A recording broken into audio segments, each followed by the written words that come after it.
তো আমি হার্ট নিয়ে পর্যায়ক্রমে একটার পর একটা ভিডিও দিব ইনশাল্লাহ।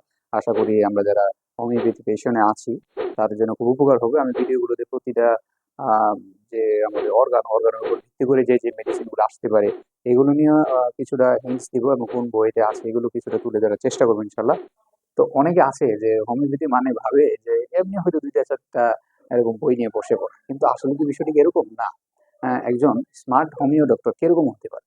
হ্যাঁ, একজন স্মার্ট হোমিও ডক্টর অবশ্যই সবকিছু জানার চেষ্টা করবে। এবং আমাদের হোমিওপ্যাথিতে বাংলাদেশে এমবিবিএস সমমান যে কোর্স হয়েছে এটা অনেকেই জানে না। হ্যাঁ, যে তারাও এরকম এমবিবিএস স্টাইলে পড়াশোনা করে, শুধু মেডিসিন গুলো আলাদা থাকে। আসসালামু আলাইকুম রহমতুল্লাহ বারকাতু। কেমন আছেন বন্ধুরা? আশা করি সকলে ভালো আছেন। প্রতিদিনের মতো আজকেও আপনাদের সাথে একটা শিক্ষণীয় বিষয় নিয়ে চলে আসলাম। আজকে আমি মূলত যাদের বিষয় নিয়ে আমরা আলোচনা করবো সেটা হলো ডাক্তারদের জন্য খুবই উপকারী হবে আশা করি। আমরা যারা এরকম ডাক্তারি পেশনে আছি তাদের যদি আমরা আমাদের শরীরের যে বেসিক পার্ট গুলো নিয়ে যদি খুব সুন্দর ধারণা থাকে তখন আমাদের একটা রোগ বুঝতে সহজ হয়। এজন্য আমরা চেষ্টা করব যে প্রতিদিনই কিছু না কিছু একটা জিনিস শেখার। তো আমি হার্ট নিয়ে পর্যায়ক্রমে একটার পর একটা ভিডিও দিব ইনশাল্লাহ। আশা করি আমরা যারা হোমিওপ্যাথি পেশনে আছি তাদের জন্য খুব উপকার হবে। আমি ভিডিওগুলোতে প্রতিটা আহ, যে আমাদের অর্গানের উপর ভিত্তি করে যে যে মেডিসিন গুলো আসতে পারে এগুলো নিয়ে কিছুটা হিন্টস দিব এবং কোন বইতে আছে এগুলো কিছুটা তুলে ধরার চেষ্টা করবো ইনশাল্লাহ। আশা করি আপনাদের উপকারে আসবে। এবং ভিডিওগুলো আমি লেন্থ বেশি বাড়াবো না, সর্বোচ্চ 8 থেকে 10 মিনিট হবে, এর বেশি কখনোই আমি একটা ভিডিও লেন্থ দিব না, যাতে এক নজরে ভালো করে দেখে নেওয়া যায়। তো আসুন শুরু করা যাক। আম, এখানে হলো আমরা হার্ট পড়বো। হার্টের আমি চিত্র এঁকেছি, মোটামুটি চেষ্টা করেছি, আমি এতটা ভালো আঁকতে পারি না যদিও। যাই হোক, এটা হলো আমাদের heart. This is the feature of the heart with the part of the pericardium and roots of the great vessels. ঠিক আছে? তো এইখানে আমাদের কিছু আমাদের পার্টস আছে, সেই বিষয়ে নিয়ে আমরা আলোচনা করব। যে কোনটা কোন পার্টস একটু বুঝে নিলে দেখা যায় কি আমাদের যখন বিভিন্ন রিপোর্ট টিপোর্ট আসে তখন ওগুলো দেখে আমরা আইডেন্টিফাই করতে পারি। যেমন এখানে আমাদের আমরা পার্ট আছে দুইটা পার্ট, একটা হলো অ্যাপেক্স বেস। তো আমাদের অ্যাপেক্স পার্ট হলো ঠিক নিচের দিকে, এই জায়গাটা হলো আমাদের অ্যাপেক্স পার্ট। এবং বেস পার্ট হলো হার্টের ঠিক পিছনের দিকে, যে জায়গাটা একটু শোয়ানো থাকে বা সাপোর্ট থাকে, ওই জায়গাটা বেস পার্ট। ঠিক আছে? অর্থাৎ এটা হলো ব্যাকওয়ার্ডস সাইডে, অর্থাৎ পিছনের দিকে থাকে। হ্যাঁ, তারপর আমাদের এখানে তিনটা বর্ডার থাকে: right border, inferior border, left border. তো আমাদের যখন এরকম বিভিন্ন কি বলে রিপোর্ট আসে তখন বর্ডার উল্লেখ থাকে, তখন এগুলো দেখলে আমাদের সুবিধা হয়। কিরকম যে আমাদের লেফট বর্ডার কি ঠিক এই দিকে হলো লেফট বর্ডার, এবং ইনফিরিয়র বর্ডার হলো ঠিক এই বরাবর হলো আমাদের ইনফিরিয়র বর্ডার, এবং রাইট বর্ডার হলো এই সাইড বরাবর। এই সাইড বরাবর বরাবর হলো আমাদের রাইট বর্ডার। পরবর্তীতে আমাদের হলো সারফেস আছে তিনটা। তিনটা সারফেস কি? Sternocostal surface, diaphragmatic surface, left surface. তো স্টার্নোকোস্টাল সারফেস কি? আমাদের হার্টের ঠিক উপর বরাবর যে এই জায়গাটা, এটাকে বলে স্টার্নোকোস্টাল সারফেস। স্টার্নোকোস্টাল কেন? আমাদের যে রিফস আছে, যেটা কোস্টাল কার্টিলেজ, বিভিন্ন ধরনের রিবস থাকে, এগুলো আবার কার্টিলেজ দ্বারা থাকে, এবং সামনে স্টার্নামও থাকে। সো সবকিছু মিলে এর নাম স্টার্নোকোস্টাল সারফেস নাম দেওয়া হয়েছে। তো যেহেতু হাড়টা এই বরাবর থাকে তাই নাম দিয়েছে স্টার্নোকোস্টাল সারফেস। ডায়াফ্রাগমেটিক সারফেস কি? অর্থাৎ আমাদের যে বডির যে পেটের যে অংশ বা বুক এবং আমাদের পেটকে যে আলাদা করে সেটা হলো আমাদের ডায়াফ্রাম। ঠিক আছে? এখানে একটা ডায়াফ্রাম থাকে, ডায়াফ্রাম। এবং ঠিক ডায়াফ্রাম বরাবর আমাদের হার্টটার যে একটা সাপোর্ট থাকে সেটাকে বলা হয় ডায়াফ্রাগমেটিক সারফেস। Diaphragmatic surface. আর একটা হলো আমাদের কি? Left surface. আমাদের লেফট সারফেস। আর লেফট সারফেসটা হলো আমাদের লেফট বরাবর সারফেসটা থাকে, লেফট বরাবর যে সারফেসটা সেটা হলো লেফট সারফেস। ঠিক আছে? এই হলো আমাদের তিনটা সারফেস। আর থাকে হলো আমার চেম্বার থাকে। চেম্বার হলো চারটা। আমাদের হার্টকে যদি আমরা 4 ভাগে ভাগ করি, এই 4 ভাগে যদি আমরা ভাগ করি তাহলে চেম্বার থাকবে চারটা। একটা হলো রাইট এট্রিয়াম, একটা হলো লেফট এট্রিয়াম। ঠিক আছে? অনেক সময় আমাদের দেখা যায় যে আমাদের হার্টের কোন এট্রিয়ামে সমস্যা হয়েছে এরকম রিপোর্টে দেখা যায়, আমরা যদি না চিনি তাহলে আমরা আইডেন্টিফাই করতে পারবো না। তো এইখানে হলো আমাদের রাইট এট্রিয়াম, আর এইখানেও আমাদের লেফট এট্রিয়াম। ঠিক আছে? তারপরে এটা হলো রাইট ভেন্ট্রিকল, এটা হলো লেফট ভেন্ট্রিকল। রাইট ভেন্ট্রিকল এই সাইড এবং লেফট ভেন্ট্রিকল হলো আমাদের এই সাইড। এবং আমাদের রাইট এট্রিয়াম কি? এটা। এবং লেফট এট্রিয়াম কোনটা? এটা হলো এটা। মোটামুটি আমরা ভেন্ট্রিকল বিষয় নিয়ে ধারণা নিয়ে নিলাম। এখন আমরা ধারণা নেওয়ার চেষ্টা করবো ভালভস নিয়ে। ভালভস ভালভস হলো আমাদের যেখানে যে আহ, আহ, আমাদের যে শরীরে যে রক্তগুলো যেখান দিয়ে আসা যাওয়ার পথ, অর্থাৎ আমরা অনেকটা এরকম বলতে পারছি একটা দরজা। হ্যাঁ, কিরকম? যে আমাদের এট্রিও ভেন্ট্রিকুলার ভালভ আছে, সেমিলুনার ভালভ আছে। তো এট্রিও ভেন্ট্রিকুলার ভালভ আমাদের আছে দুই ধরনের: রাইট এট্রিও ভেন্ট্রিকুলার ভালভ, একটা হলো লেফট এট্রিও ভেন্ট্রিকুলার ভালভ। তো রাইট এট্রিও ভেন্ট্রিকুলার ভালভ কোন থেকে? রাইট এট্রিয়াম থেকে রাইট ভেন্ট্রিকুলে যখন আমাদের একটা এরকম দরজার মতো জায়গা থাকে যেখানে রক্ত যাবে বা রক্ত নিচে উপর থেকে সুপিরিয়র ভেনা কাভার মাধ্যমে যখন আমাদের রক্ত রাইট এট্রিয়াম থেকে রাইট ভেন্ট্রিকুলে প্রবেশ করবে, তখন রাইট এট্রিও ভেন্ট্রিকুলার ভালভ দিয়ে প্রবেশ করবে।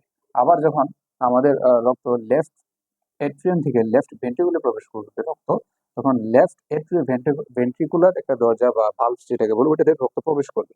এখন আমাদের আরেকটা যে ভালভ রয়েছে, যে সেমিনুলার ভালভ, সেমিনুলার ভালভ আবার দুই ভাগে বিভক্ত। একটা হলো এওরটিক সেমিনুলার, যেটা হলো আমাদের যে রক্ত এওরটা বরাবর যখন চলে যাবে তখন এওরটিক সেমিনুলার। আবার যখন আমাদের রক্ত লেফট এট্রিয়াম থেকে যখন বাইরের দিকে যাবে, তখন সেটা যাবে হলো পালমোনারি সেমিনুলার দ্বারা রক্ত বাহির চলে যাবে। তো এই হলো মোটামুটি আমাদের একটা ধারণা দিলাম। তারপর আমরা যে বিষয়টা নিয়ে ধারণা নিব সেটা আর্টারি। আর্টারি কি, যে আমাদের দুইটা আর্টারি রয়েছে, একটা লেফট করোনারি আর্টারি আর রাইট করোনারি আর্টারি। তো দুইটা আর্টারি রয়েছে, এই আর্টারির মধ্যে আমরা জানি অনেক ধরনের ব্লকেজ তৈরি হয়, সেটা থেকে আমাদের বিভিন্ন ধরনের রোগ বালাই হয়। তখন এইগুলো আমরা আইডেন্টিফাই করলে আমরা ব্যথার যে যে লোকেশন জায়গাটা সেটা আমরা আন্দাজ করতে পারবো যে হয়তো তার এই জায়গায় প্রবলেমটা হয়েছে। তো এইখানে আমাদের হাড়টা, এখন তো দেখা যায় জায়গা দেখতে একটু হয়ে গেছে, আমি একটু মুছে দিই। আমাদের যে হাড়টা এখানে কিছু করোনারি আর্টারি এরকম ভাবে কিছু আর্টারি গেছে।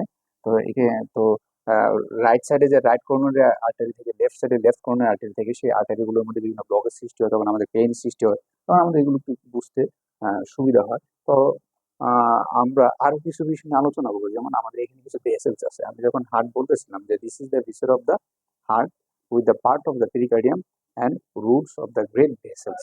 আমরা ভেসেলস নিয়ে যে আলোচনা করবো, ভেসেলস গুলো হলো আপনার এইখানে পালমোনারি ভেইন আছে চারটা, ঠিক আছে, এইখানে দুইটা থাকে আর এইখানে থাকে পালমোনারি ভেইন গুলা। এগুলো আবার আমাদের ফুসফুসের লাংসে এই ভেইন গুলা যায়। আর কি এখানে আমাদের superior vena cava, inferior vena cava আছে। এইখানে আছে আমাদের arch of aorta. Arch of এওর্টার আবার তিনটা ব্রাঞ্চ আছে। একটা হলো ব্রাকিওসেফালিক ট্রাঙ্ক, একটা লেফট কমন ক্যারোটিড আর্টারি, একটা হলো লেফট সাবক্লেভিন আর্টারি।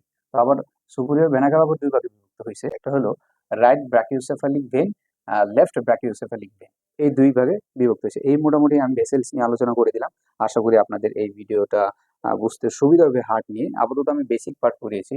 নেক্সট ভিডিওতে আমরা আরো আলোচনা করব, আরো ডিটেলস আলোচনা করার চেষ্টা করব। এখন কিছু অল্প কয়েকটা আমরা ডিজিজ নিয়ে এবং কি কি হতে পারে এবং এর উপরে আমাদের কি কি হোমিওপ্যাথি মেডিসিন আছে অল্প কিছু ধারণা দেব। পরবর্তী ভিডিওতে আমরা আরো ডিটেলস আলোচনা করব এবং প্রতিটা পার্ট বুঝিয়ে বুঝিয়ে দিয়ে কোন বইয়ে কি আছে, কি কি মেডিসিনের উপর কাজ করতে পারে, এই বিষয়ে কিছুটা সম্যক ধারণা দেওয়ার চেষ্টা করব। আমরা আমাদের ভিডিও শেষ প্রান্তে চলে এসেছি। এবার আমরা যে বিষয়ে আলোচনা করবো সেটা হলো এই হার্টের মধ্যে কি কি রোগগুলো হতে পারে। আপাতত কয়েকটা নিয়ে আলোচনা করছি, পরবর্তীতে আমরা আরো ডিটেলস আলোচনা করবো। ভিডিও বেশি লেন্দি করতে চাই না, শর্ট করার স্বার্থে আমি কয়েকটা ডিজিজ আমি এখানে দেখানোর চেষ্টা করতেছি। যেমন ধরুন আমাদের ডিজিজ কি কি হতে পারে, যেমন অ্যানজাইনা পেক্টোরিস। এখানে আমাদের যে হোমিওপ্যাথিক মেডিসিন টাপাকাম ভালো কাজ করে, এটা রেফারেন্স দিয়েছে ডক্টর ক্যান্ট। এবং আরেকটা মেডিসিন রয়েছে সে আর্নিকা। আর্নিকা আমাদের অ্যানজাইনা পেক্টোরিসের উপর খুব ভালো কাজ করে, এবং সেই যে উদাহরণটা দিয়েছে বা আমি যে রেফারেন্সটা টেনে এনেছি সেটা হলো ডক্টর বার্নেট। এই বিষয়ে সে বক্তব্য রেখেছেন। তার পরবর্তীতে হলো আমাদের যদি হার্ট উইকনেস দেখা দেয়, তখন আমাদের আর্সেনিক আয়োডেটাম এই মেডিসিনটা খুব ভালো কাজ করে, এবং এই ক্ষেত্রে রেফারেন্স দিয়েছে ডক্টর ক্লার্ক। তারপর আমাদের যে পেরিকার্ডাইটিস একটা রোগ, সেটার ক্ষেত্রে অ্যাডোনিস মাদার আমাদের মেডিসিনটা খুব ভালো কাজ করে। আমাদের পরবর্তী যদি হার্ট ফেলিওর যদি হয়, যে আমাদের এরকম হার্ট ফেলিওর হয়ে যেতেছে, তখন আমাদের এমন কার্ড মেডিসিনটা খুব ভালো কাজ করে, এবং এই জায়গায় যে রেফারেন্স ডক্টর ক্যান্ট আমাদেরকে সাজেস্ট করেছে। তো মোটামুটি আমি আমার যে ক্লাসগুলো করবো কিরকম হতে পারে একটু ধারণা দেওয়ার চেষ্টা করছি। পরবর্তীতে আরো সুন্দর করে গুছিয়ে আনার চেষ্টা করবো। আশা করি আপনাদের জন্য খুবই উপকার হবে।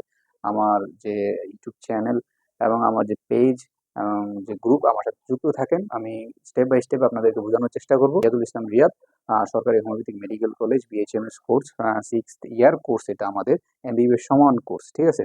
তো এখানে আমরা আমাদের যে প্রত্যেকটা ডিজিজ নিয়ে বলেন, প্রত্যেকটা অর্গান নিয়ে বলেন, সবকিছু আমরা ডিটেলস আলোচনা করে পড়াশোনা করার চেষ্টা করব।